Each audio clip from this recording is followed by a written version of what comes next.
Lucy, after students have had their mocks in art, what's the feedback process? Well, the mock exam and the art exam runs over a period of weeks, so it's like a project rather than a one-off exam.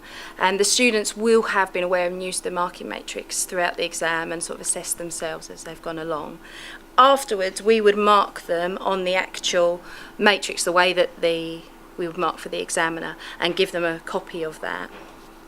And they would be involved with marking it themselves and what grade they think they've got, and then they compare it with what they have got.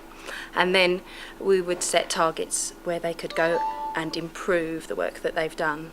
So what you've seen in the student's book is where sort of highlight this is the area that needs improvement, and then this is specifically what you could do about it.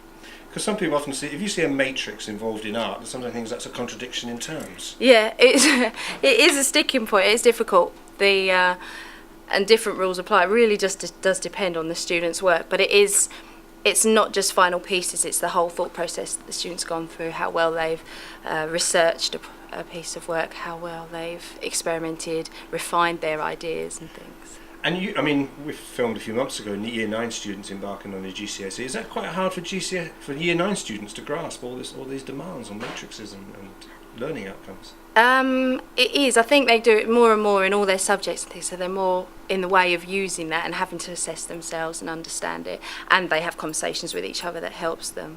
But we try to tackle it bit by bit, so in a lesson when they're doing something that we can specifically refer to the marking matrix, we'd use it that lesson, so it's kind of a gradual process.